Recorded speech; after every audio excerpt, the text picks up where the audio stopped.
So, good morning, YouTube. I hope you are all well here on the YouTube channel. Welcome to all the new subscribers. Today, in this viewer's question answered, we're going to look at throughout mediumship or direct mediumship.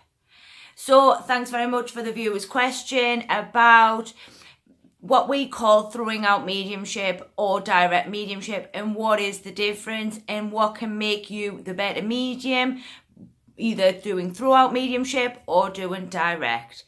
So me personally, I am a direct medium. I will pick out a particular individual within the congregation when I am doing any sort of platform work or floor demonstration work within a church, whether it be my own private event or whether it be on a charity event or whatever it is that may be that I've been asked to do. Direct mediumship is bringing the communicator forward, which is the loved one to me and you, and asking them where is it that they would like to be within the room. Now, this takes a little bit of practice, and I have to be honest with you, I believe that every medium should be doing direct mediumship. Why? Because it makes for a better personalized message. It also makes you a better medium. The reason being is that you're having to listen to your communicator or your loved one in order for you to be able to find out where that person needs to be placed within the congregation. So, for example, when I'm demonstrating, I ask my communicator to come forward and I'll sort of say to them, who is it that you want to be with? Now, they may take my eyes to somebody in particular within the room, or they may say, you need to be with the lady with the pink scarf on the back row, third in from the left. It depends on how you're working as a medium, but I would say to any newbie or any fledgling who's out there, get into this habit of doing direct mediumship. Direct mediumship is a beautiful, beautiful thing when it's done good. What tends to happen is if you're doing good direct mediumship and you've got the right communicator with the right sitter, you can have your audience absolutely enthralled in the direct communication between you and the sitter that is out there on the floor demonstration. They will become enthralled in what you're talking about, especially if you have really good evidence with this communicator and with the sitter. It makes for a beautiful, beautiful experience and makes it very much about the sitter in particular. Now, I've got to be honest, I have done throw-out mediumship, as I call it. Now, there's a couple of downsides to throw-out mediumship, and one that I call fishing. Fishing is what we use as a random way of being able to find a person to fit maybe not the communication that you have. So let's tell you a little bit about fishing, and then we'll go to throw out mediumship. I tend to say they're both the same thing. Throw out mediumship and fishing mediumship is where I would say I've got a young gentleman here with me, was involved in a road traffic accident, maybe in his 20s or 30s. Who can take that? In my three statements, there's very generalised information. Yeah, we know it's a gentleman. We know he may be 20 to 30, maybe. And we know that he died in a road traffic accident. You're going to get about 6 shows of hands. You've then got to whittle that down using more energy in order to be able to find out who the communication belongs to. You've got to keep going back and back and back for information in order for this to be able to be placed.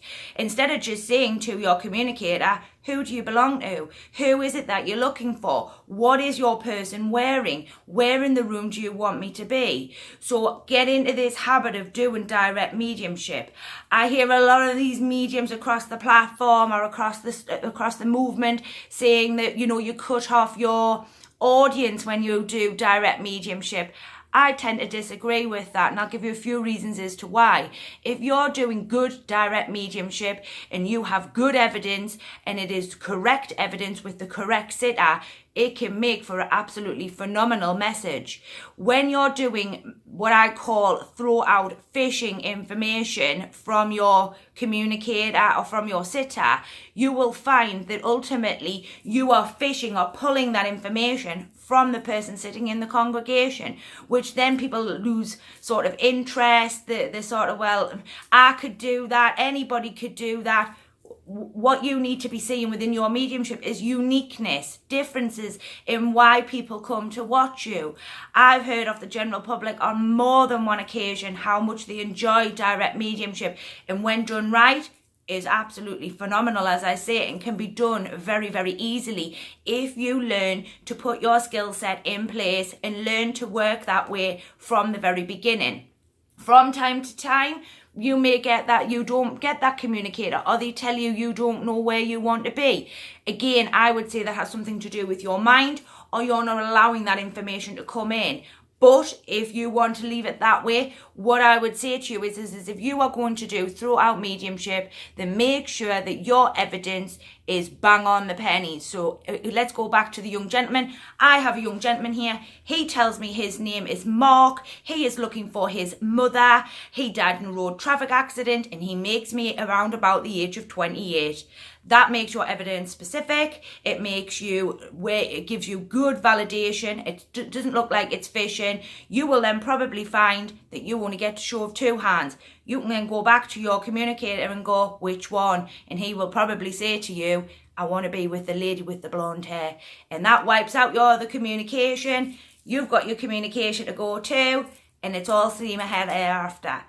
I would really recommend anybody who's watching this video, and more so with them who I've had viewers questions from about direct mediumship and where they've been watching certain mediums across the demonstrations, on floor events there.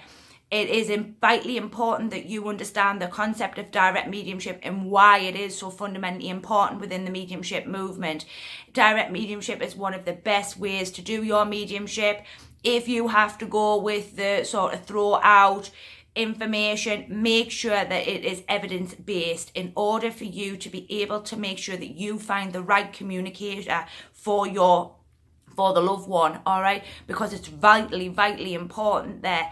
Do not take on this concept of it cuts out your audience or these types of things, or it keeps your audience engaged.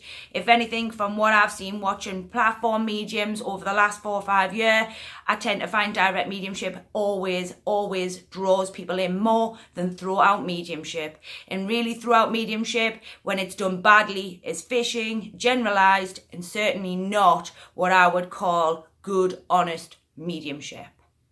So I have been Danielle, better known as Danielle, a happy medium. Sorry on the late upload. I was extremely busy yesterday with some bits and pieces that ultimately took my attention away. So this upload's going up that little bit later there. Thanks very much for all your viewers' questions. I've got loads of videos to do. I'm so busy with videos, and I will try to get up as many as possible there. Again, thanks very much for all the new subscribers. Head on over to Facebook. You'll find me over there. But for now, this has been direct mediumship versus throughout mediumship fishing.